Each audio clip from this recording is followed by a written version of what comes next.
দুধ বের করে ভিতরে ঢোকানো যায় না, যেমন এটা যেমন অসম্ভব, আল্লাহর ভয়ে রাতে কাঁদে যে তার জাহান্নামে যাওয়া তেমনি অসম্ভব। উকবা ইবনে আমের আল জোহানি বলেন, আমি আল্লাহর নবীকে বললাম বাঁচার পথ কি? তখন বললেন, এক, মুখখান বন্ধ রেখো, দুই, জরুরি প্রয়োজন ছাড়া বাড়ির বাইরে যায় না, তিন, পাপের জন্য কাঁদো।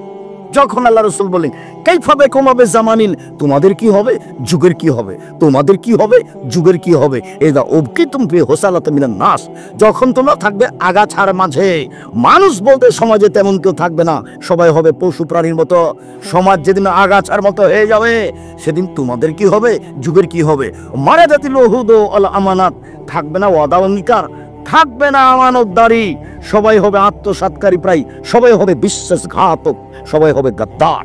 যেদিন সমাজের লোক হবে বিশ্বাসঘাতক, যেদিন সমাজের লোক হবে আত্মসাৎকারী, যেদিন সমাজের লোক হবে আপনার গাদ্দার, সেদিন তোমাদের কি হবে, যুগের কি হবে, তোমাদের কি হবে, যুগের কি হবে।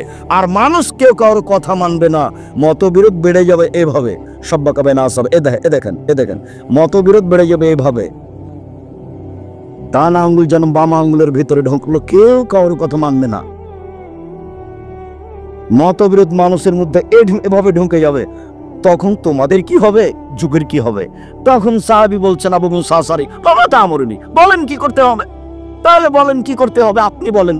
তখন আল্লাহ রাসূল বলেন, এক, আলজাম লিসানাক, মুখখান বন্ধ রেখো, দুই, আলজাম বাইতাক, বাড়িতে থেকো, তিন, দামাক কুনকারো খুজমা তারেফ, যেটা ভালো মনে করো সেটা নিও, যেটা ভালো মনে করো না সেটা ছেড়ে দিও। এই পর্যন্ত যখন সাহাবীগণ বললেন, আল্লাহ রাসূল বললেন, তখন সাহাবীগণ বলছেন, আল্লাহ নবী, আচ্ছা ঠিক আছে বাইরে গেলাম না, তো সমাজে যদি এত মারামারি বেড়ে যায়, আমি ঘরের মধ্যে আছি, কেউ যদি আমাকে ঘরে এসে মারে, আমি বের হলাম না, ঠিক আছে, এক, মুখ বন্ধ রাখলাম, দুই, ঘরে থেকে গেলাম, সমাজে মারামারি বেড়ে গেছে, কেউ কারোর কথা মানে না, আমি ঘরে আছি, কেউ যদি ঘরে এসে মারে তাহলে কি হবে। তখন আল্লাহ রাসূল বললেন, ওই সময়ে আদমের দুই ছেলের ভালোটার মতো হয়েও। আদমের এক ছেলে বলল, এই হাবিল, তোকে হত্যা করব। কাবিল বলল, তখন হাবিল বলল, তুমি হত্যা করো, আমি তোমাকে হত্যা করব না, তুমি মারো, আমি তোমাকে মারবো না। আল্লাহর নবী বললেন, আদমের দুই ছেলের ভালোটার মতো হয়েও, তুমি এর পরেও তাকে মারতে যাও না, পরিস্থিতি তোমার অনুকূলে নয়, মুখ বন্ধ রেখো। জরুরি কাজ চারটে, এক, 5 ওয়াক্ত সালাত, দুই, হালাল রুজি, তিন, কোরআন তেলাওয়াত অন্তত সূরা ইখলাস, চার, আড্ডা পিটবেন না, আড্ডা পিটা চিরদিনের জন্য হারাম। আড্ডা পিটলেই কারোর বদনাম হবে, আড্ডা পিটলেই অপ্রয়োজনীয় কথা আসবে, যেই কথার কোনো প্রয়োজন নাই। নিজে উপার্জন করেন, খান কষ্ট করে, খামাখা দোকানে বসে বদনাম করে বড় পাপ করেন, এটা কেন করবেন। আবু হুরায়রা রাদিয়াল্লাহু তাআলা আনহু বলেন, রাসূল সাল্লাল্লাহু আলাইহি সাল্লাম বললেন, রাতের 3 ভাগের যখন 2 ভাগ পার হয়ে যায়, আল্লাহ তাআলা সপ্তম আকাশ থেকে প্রথম আকাশে নেমে আসেন, নেমে এসে বলেন, মাইয়াদুনি ফাস্তাজিব লাহু, কে আমাকে ডাকে আমি তার ডাকে সাড়া দিব, মায়াসরনি ফাউতিয়াহু, কে আমার কাছে কিছু চাই, যে যা চাই তাকে আমি তাই দিয়ে দিব, মায়াস্তাগফিরনি ফাগফিরালাহু, কে আমার কাছে ক্ষমা ভিক্ষা চায় আমি তাকে ক্ষমা করে দেব। সম্মানিত দিনী ভাই বোন, আবার খেয়াল করো, এই ছেলে, আমার দিকে খেয়াল করো, মনে আছে বারবার বলে গেছিলাম, 3টা পাপের কারণে 3টা বিপদ নেমে আসে, 3টা পাপের কারণে 3টা বিপদ নেমে আসে, বারবার বলেছি, মনে থাকা দরকার। এক, ভূমিকম্প হবে, দুই, আকার আকৃতি পরিবর্তন হবে, সন্ধ্যায় থাকবে মানুষ, সকালে হবে বানর, হয়ে যাবে, শুকর হয়ে যাবে, বানর হয়ে যাবে। আমি এই কথা বলিনি, এ কথা মুহাম্মদ সাল্লাল্লাহু আলাইহি সাল্লাম বলেছেন। 3, সমস্যা নেমে আসবে, মসজিদে মারামারি, মাদ্রাসায় মারামারি, রাস্তাঘাটে মারামারি, সবকিছু অন্যায় অবিচার, যে জিনিস 10 টাকা কেজি সেই জিনিস 50 টাকা কেজি, সব সমস্যা নেমে আসবে 3টা পাপের কারণে। এক, এদা সারিবুল খুমরা, যখন মানুষ নেশাদার দ্রব্য পান করবে, বিড়ি, তামাক, জর্দা, সিগারেট, গুল, নেশাদার দ্রব্য, ঠান্ডা, পেপসি, আশি, কোকাকোলা সব হারাম। তো আজকে নতুন কথা নয়, 30 বছর থেকে বলে আসছে।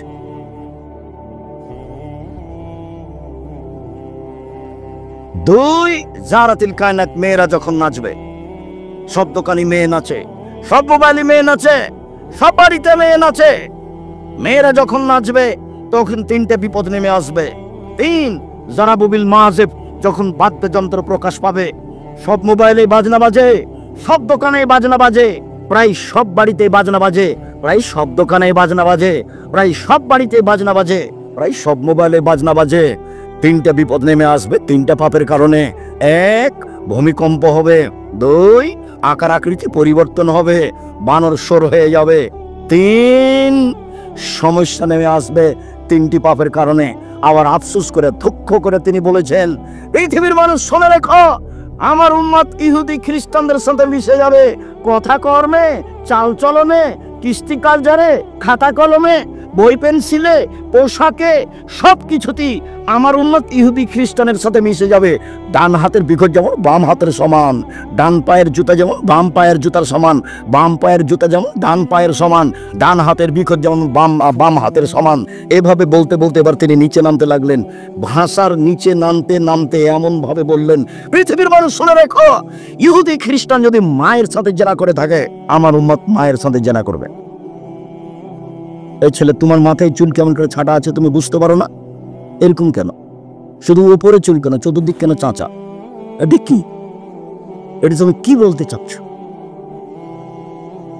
আমি লন্ডনে সাউথ হলে একটা মসজিদে জুমার খুতবা থেকে নিচে নামছি, একটা লোক তার ছেলেকে দড়িয়ে নিয়ে এসে বলছে, একটু দোয়া করে দেন, আমার ছেলের জন্য একটু দোয়া করে দেন।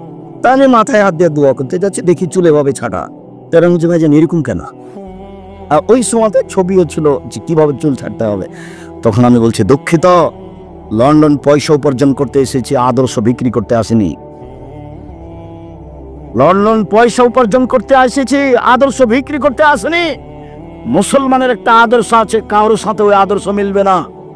হিন্দুর মেয়ে কপালে টিপ দেয়, মুসলিম দেয় না।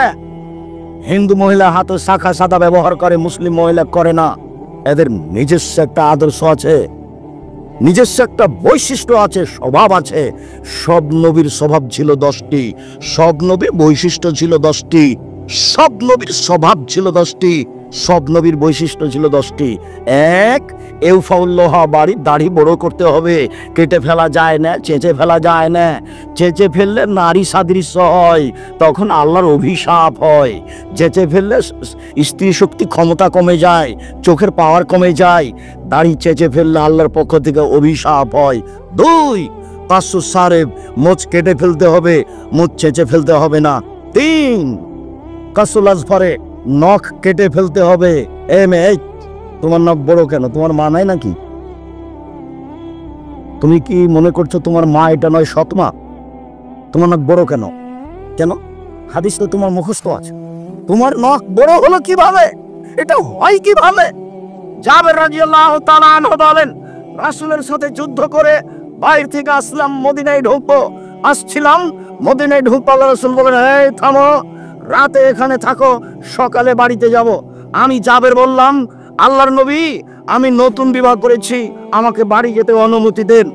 তখন আল্লাহর নবী বললেন, বিকরানন সাইয়্যিবা, কুমারী মেয়ে বিবাহ করেছ না তালাক প্রাপ্ত মেয়ে বিবাহ করেছ? অবিবাহিতা মেয়ে বিবাহ করেছ না তালাক প্রাপ্ত মেয়ে বিবাহ করেছ? জাবের রাদিয়াল্লাহু আনহু বললেন, আমি তালাক প্রাপ্ত মেয়ে বিবাহ করেছি। তখন আল্লাহর নবী বললেন, হাল্লা বিকরান তুলাইবাকা, তুমি কুমারী অবিবাহিতা মেয়ে কেন বিবাহ করলে না? তুমি তার সাথে খেলতে, ও তোমার সাথে খেলতো, তুমি তার সাথে খেলতে, ও তোমার সাথে খেলতো। তখন জাবের রাদিয়াল্লাহু আনহু বলছেন, আল্লাহর নবী শোনেন, আমার আব্বা উহুদের যুদ্ধে শহীদ হয়েছেন 9 জন মেয়ে রেখে। আমার আব্বা 9 জন মেয়ে রেখে গেছেন, আমার 9 জন বোন আছে। আকরাহু আন আতাজাওয়াজা মিসলাহুন্না, আমি তাদের মতো মেয়ে বিবাহ করতে চাইনি 4টা কারণে। আমি তাদের সমবয়সের মেয়ে বিবাহ করতে চাইনি 4টা কারণে। আমি আমার বোনদের কম বয়সের মেয়ে, কুমারী মেয়ে বিবাহ করতে চাইনি 4টা কারণে। এক, লেতুয়াল্লিমাহুন্না, আমার স্ত্রী যেন আমার বোনদেরকে বিদ্যা শিখাতে পারে। 2, বলে তুয়াদ্দেবাহুন্না, আমার স্ত্রী যেন আমার বোনদেরকে শিষ্টাচার শিখাতে পারে। 3, বলে তুরাজ্জালাহুন্না, আমার স্ত্রী যেন আমার বোনদেরকে মাথার চুল চিরনি করে সাজগোজ করে পরিপাটি করে রাখতে পারে। 4, বলে তাকুমা আলাইহিন্না, আমার স্ত্রী যেন আমার বোনদেরকে পাহারা দিতে পারে। তোমার মা পাহারাদার, হাদিস বুখারী মুসলিম। তোমার মা শিষ্টাচার শিখাবে। তোমার মা নিজে একটা আইনে কিনে নিয়ে এসেছে, আইনেটা হলো কাতল মাছ। তোমার মা কি শিষ্টাচার শিখাতে পারে? তোমার মা একটা তরকারির বাটি কিনেছে, সেটা হলো রুই মাছ, কি শিখাতে পারে তোমার মা?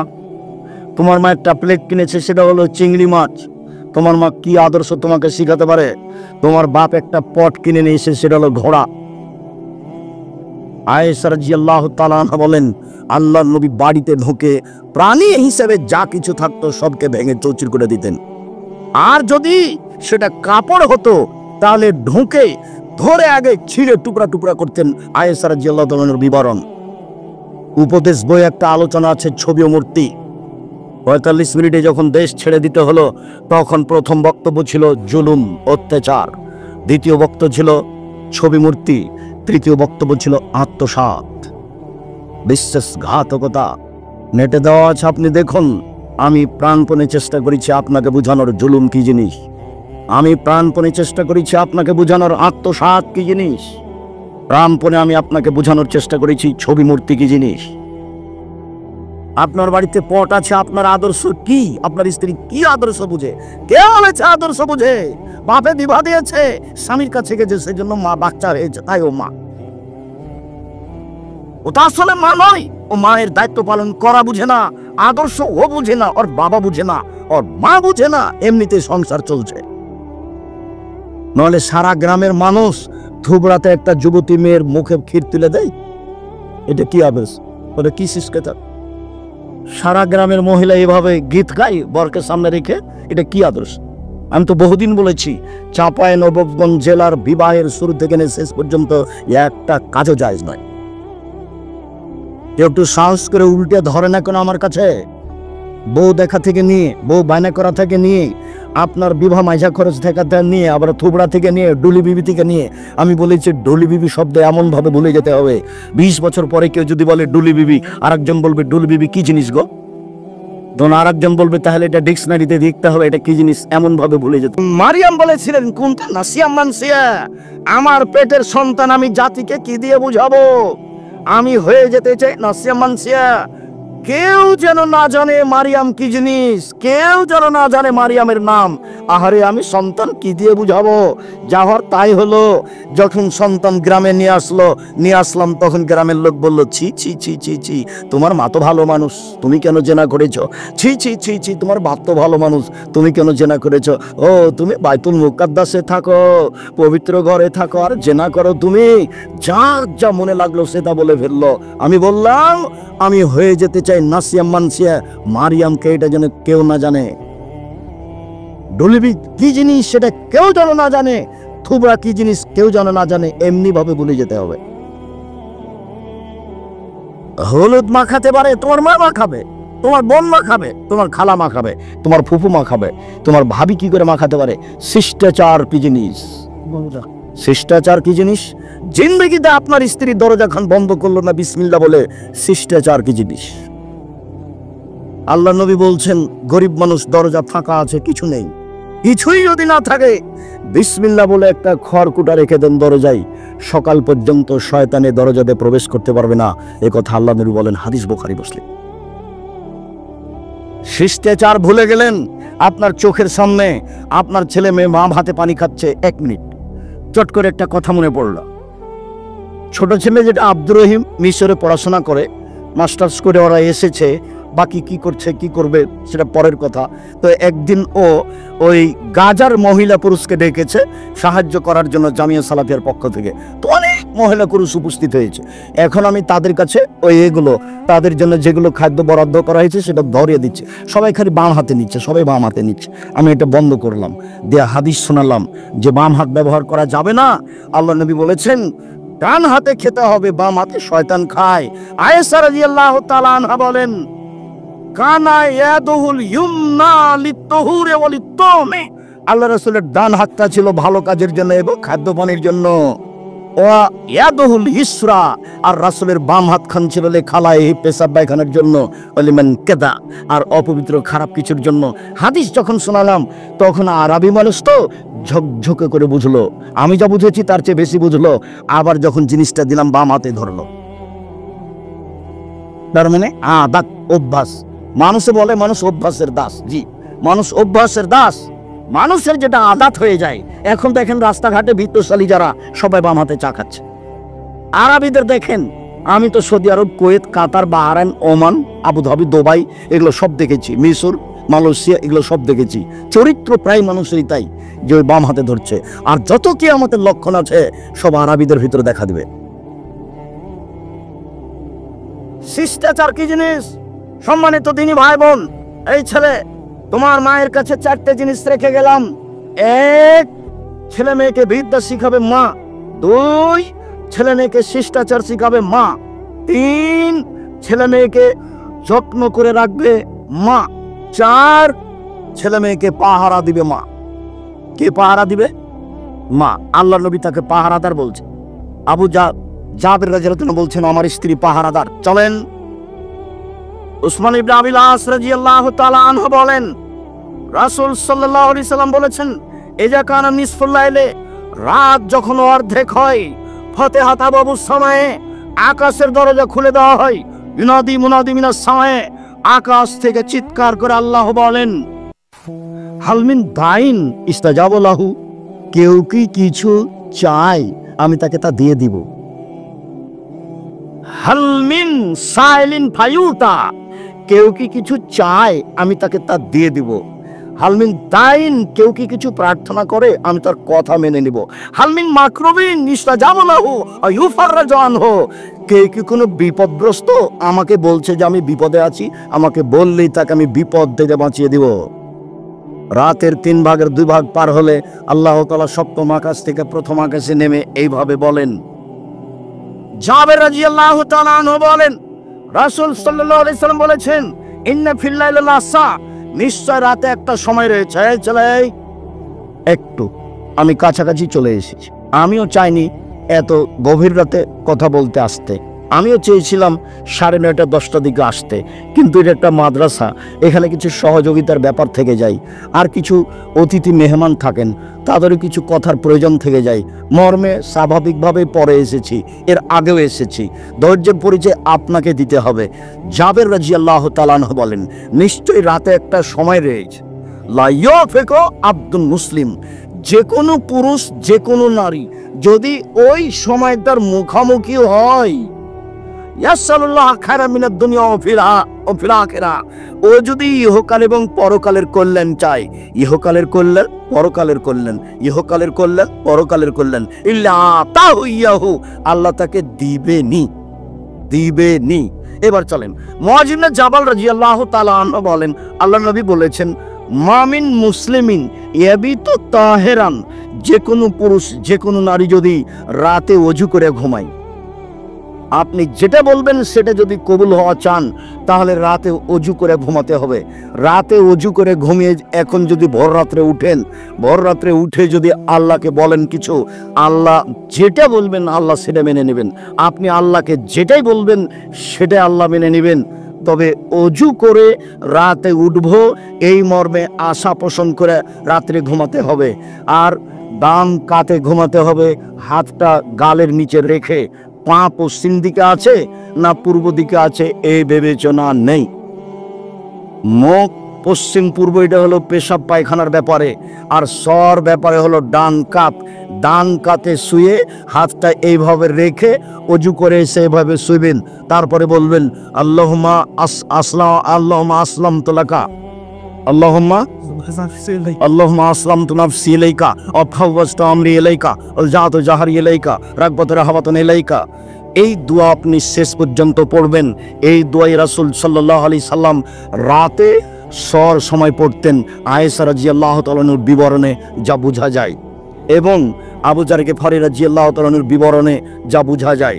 এই দোয়া পড়ে আপনি শুইবেন ওযু করে। এবার ভোর রাত্রে উঠে যেটা চাইবেন সেটাই হবে। এবার চলেন কাছাকাছি চলে যাই। সাদ রাদিয়াল্লাহু তাআলা আনহু বলেন, রাসূল সাল্লাল্লাহু আলাইহি সাল্লাম বলেছেন, ইউনূস নবীর দোয়া যখন তিনি মাছের পেটে বললেন, ইউনূস নবীর দোয়া যখন তিনি মাছের পেটে বললেন, তিনি বললেন লা ইলাহা ইল্লা আনতা সুবহানাকা ইন্নী কুনতু মিনাজ জালিমিন। আল্লাহ ছাড়া কোনো মাবুদ নাই, আমি তোমার পবিত্রতা বর্ণনা করছি, আমি অপরাধী। ক্ষমা চাননি, স্বীকৃতি দিয়েছেন। স্বীকৃতি বড় জিনিস। আমি পাপ করেছি তার স্বীকৃতি দিচ্ছি, আমার ভুল হয়েছে আমার স্বীকৃতি দিলাম। আল্লাহর নবী বলছেন আল্লাহ বলছেন আমি ইউনূসকে বাঁচিয়ে দিয়েছি বিপদ থেকে। পৃথিবীর যত মানুষ এই দোয়া পড়বে বাঁচতে চাইবে আমি তাকে বাঁচিয়ে দিব। মুহাম্মদ সাল্লাল্লাহু আলাইহি ওয়াসাল্লাম বলেন ফি কুল্লি শাইন, ছোট হোক বড় হোক, ছোট হোক বড় হোক, নারী হোক পুরুষ হোক, যে কোনো সমস্যায় দোয়া ইউনূস পড়বে আর আমাকে বলবে, আমি তার কথা মেনে নিব। অন্য এক বর্ণনা এসেছে, সেটা হলো ইসমে আজম, আল্লাহ নাসআলুকা বিআন্নাকা আনতাল্লাহ লা ইলাহা ইল্লা আনতাল আহাদুস সামাদুল্লাযী লাম ইয়ালিদ ওয়া লাম ইউলাদ ওয়া লাম ইয়াকুল লাহু কুফুয়ান আহাদ। আমি সেদিনও বলেছি, আবার এসেছে সেটা বললাম। হাত তোলা হলো এভাবে স্বাভাবিক, মুখের সামনে কিছু চাচ্ছেন চান, আর এখনই দিতে হবে, তাহলে এভাবে এখনই দিতে হবে। আগে পড়বেন ইসমে আজম, তারপরে পড়বেন দুরুদে ইব্রাহিম, তারপরে নিজেরটা বলবেন। দুই চোখের পানি ঝরবে, নিজের বিষয়টি পেশ করবেন। মহান আল্লাহ আমাদের নবীকে বলছেন ফাইদা ফারাগতা ফানসাও ওয়া ইলা রাব্বিকা ফারগাও। মুহাম্মদ সাল্লাল্লাহু আলাইহি ওয়াসাল্লাম, আপনি যখন দুনিয়াবি কাজ থেকে অবসর হবেন তখন কঠোর শ্রম ইবাদতে আপনি আত্মনিয়োগ করুন, আর আমাকে যা বলবেন তা কান্নাকাটি করে বিনয়ের সাথে বলুন, বিনয়ী হয়ে বলুন। আসসালামু আলাইকুম ওয়া রাহমাতুল্লাহ, আসসালামু আলাইকুম ওয়া রাহমাতুল্লাহ, আলহামদুলিল্লাহি রাব্বিল আলামিন, বিহাক্কি লা ইলাহা ইল্লাল্লাহ। এখানে বিনয়ী আছে, এভাবে দ্রুত সালাত আদায় করা বিনয়ী আছে। ধর্ম একজনের কথা দিয়ে চলে, যার নাম মুহাম্মদ সাল্লাল্লাহু আলাইহি সাল্লাম। পৃথিবীর কোন মানুষের কথা চলে না। অতএব রাসূল সাল্লাল্লাহু আলাইহি সাল্লামের পদ্ধতিতে ইবাদত করার চেষ্টা করি। শেষ কথা, ওযুর পরে যদি বলে আশহাদু আল্লা ইলাহা ইল্লাল্লাহু ওয়াহদাহু লা শারীকা লাহু ওয়া আশহাদু আন্না মুহাম্মাদান আবদুহু ওয়া রাসূলুহু, তাহলে জান্নাতের সব দরজা খুলে দেওয়া হয়। যেটা ইচ্ছে সেটা দিয়ে ঢুকবে। আল্লাহুম্মা জাল্ল মিনাত তাওয়াবিন ওয়া জাল মিনাল মুতাতাহহিরিন, এই দোয়াতে নেকি হবে, তবে দরজা খোলা হবে না। দরজা খোলার জন্য এই দোয়া পড়তে হবে। মহিলারা যদি 4টা কাজ করতে পারে তাহলে জান্নাতের সব দরজা খুলে যাবে। 1, 5 ওয়াক্ত সালাত, 2, রমজান মাসের সিয়াম রোজা, 3, স্বামীকে মেনে চলা, 4, জেনায় লিপ্ত না হওয়া। এই 4টা কাজ যদি করতে পারে জান্নাতের সব দরজা খুলে যাবে।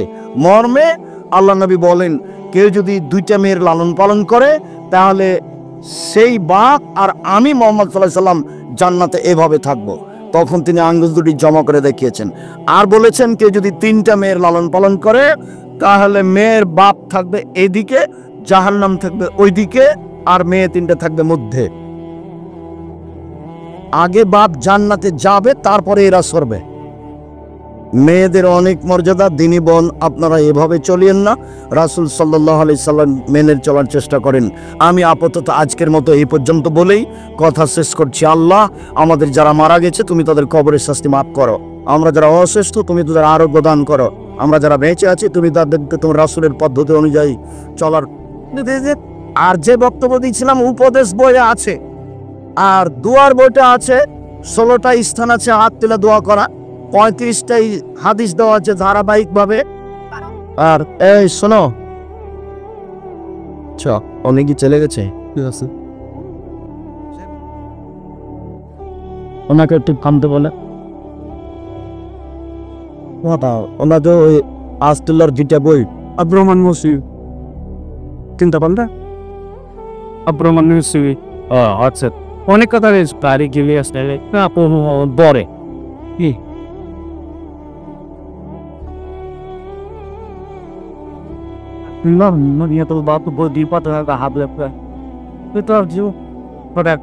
জি সম্মানিত দিনী ভাই বোন, আমার বোনেরা যারা আছেন, আব্দুল্লাহর আম্মার বই আছে কেন এই নির্যাতন কি তার প্রতিকার, কেন হবো অবরোধবাসিনী। বেগম রোকেয়া লিখেছে অবরোধবাসিনী, পাল্টা বই লেখা আছে অবরোধবাসিনী। জামিয়া সালাফিয়ায় ভর্তির তারিখ 1 জানুয়ারি, আর ডিসেম্বরে ফরম, ডিসেম্বরে ফরম, 1 জানুয়ারি জামিয়া সালাফে ভর্তি। জামিয়া সালাফের শিক্ষক সংখ্যা 300 জন, ছাত্রছাত্রী 5000। দেশের সর্বোচ্চ প্রতিষ্ঠান জামিয়া সালাফিয়া। যে একজন নাম প্রকাশে অনিচ্ছুক 30,000 টাকা দান, আপনার কাছে একটু দোয়া চেয়েছে। আল্লাহুম্মা সাল্লি আলাইহি আল্লাহ বারিক আলাইহি। কয়েকটা জিজ্ঞাসা, ওনার জন্য একটু দোয়া। আল্লাহুম্মা গফির লাহু ওয়ারহাম, আল্লাহুম্মা সাল্লি আলাইহি আল্লাহ বারিক আলাইহি। নবীর স্ত্রীরা যদি মা হয়, তাহলে ঈসা আলাইহিস সালামের সাথে ঈসা আলাইহিস সালামের মাকে কি নামে ডাকবো? তো ঈসা আলাইহিস সালামের মা কি কোনো নবীর স্ত্রী? তোমার এটা জিজ্ঞাসা হয়নি?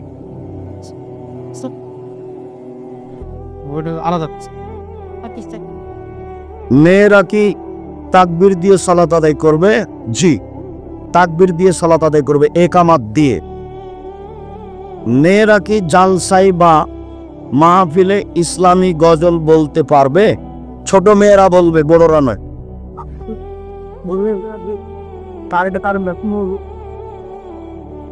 আসসালামু আলাইকুম, আমার 3টি প্রশ্ন আছে। প্রথমটি হলো, ইসলামের ভিত্তি কি? ও আল্লাহর নবী বলেছেন ইসলামের ভিত্তি 5টা: কালেমা, সালাত, যাকাত, সিয়াম, হজ। মনে করুন কেউ আমার সমস্ত খরচ বহন করে, এখন সে আমাকে টাকা দিয়ে 3 বেলা খাওয়ার জন্য। এখন আমি যদি 1 বেলা না খেয়ে টাকা রেখে দিই, তাহলে গুনাহ হবে কি? তাকে জানিয়ে রাখতে হবে, তাছাড়া আত্মসাৎ হবে। আমি কি পড়বো? বাংলার ইতিহাসে আহলে হাদিসের সবচেয়ে বড় আলেম ও সবচেয়ে বেশি ডিগ্রিধারী হলো আব্দুল্লাহ বিন আব্দুর রাজ্জাক। এ কথা কি ঠিক? এই কথা বলার কি প্রয়োজন? এইগুলো কথা তো আমি আব্দুল্লাহ ভাইয়ের ব্যাপারে। আব্দুল্লাহ দারুল উলুম দেওবন্দ থেকে পড়াশোনা করেছে, মদিনা বিশ্ববিদ্যালয় থেকে অনার্স করেছে, আর লন্ডন যুক্তরাজ্য থেকে মাস্টার্স করেছে। তাকে এইভাবে বলার কিছু প্রয়োজন নেই। আব্দুল্লাহ বিন আব্দুর রাজ্জাক নাকি বাংলা, ইংরেজি, উর্দু, আরবি এই 4টি ভাষায় পণ্ডিত। এগুলো স্বাভাবিকভাবে বলতে লিখতে পারে, স্বাভাবিকভাবেই। কেন তোমার এগুলো জিজ্ঞাসা ব্যক্তিগত ব্যাপারে? আচ্ছা, ভাঙবে ভাগা এই বর্তমান সময়ে প্রধান তাগুত কারা? ইসলামিক স্টেট, IS, খেলাফত, বাংলাদেশ জামাতে ইসলামী, তারা গণতন্ত্র। শায়েখ, দয়া করে আপনি মুফতি। বর্তমানে তোমার একটা প্রশ্ন ঠিক নাই, তোমার আকীদা ভালো না। তুমি অত স্বাভাবিক মনে করো না আমি তোমার বাড়ির মানুষ, সেটা মনে রেখো। আমি 26 বছর থেকে ফতোয়া লিখি, আর যেদিন আমার পড়া শেষ হয়েছে সেদিন থেকে আমি বুখারী পড়াই, আর 90 সাল থেকে মাঠ আমি দিন প্রচার করি। তুমি অন্তত আমার কাছে হোমসিকেলি কোনো কথা জিজ্ঞাসা করিও না। তোমার বাড়ি যেখানে, আমারও বাড়ি সেখানে। সম্মান করতে শিখো। সূরা রহমানের 2য় আয়াতে আগে শিক্ষার কথা বলেছেন, তারপরে জন্মের কথা। কিন্তু আমরা তো জানি আগে জন্ম, ওটা বিদ্যার প্রাধান্যতা দেওয়া হয়েছে। গোসলের আগে নামাজের ওযু করি, গোসলের সময় লজ্জা স্থানে হাত লাগে, এইটা একটা জিজ্ঞাসা। হাদিস সহিহ, মানুষ যদি পুরুষাঙ্গ বা স্ত্রী অঙ্গ স্পর্শ করে তাহলে ওযু ভেঙে যাবে। আর একটা হাদিস, পুরুষ পুরুষাঙ্গ, স্ত্রী স্ত্রী অঙ্গ স্পর্শ করলে অজু ভাঙবে না।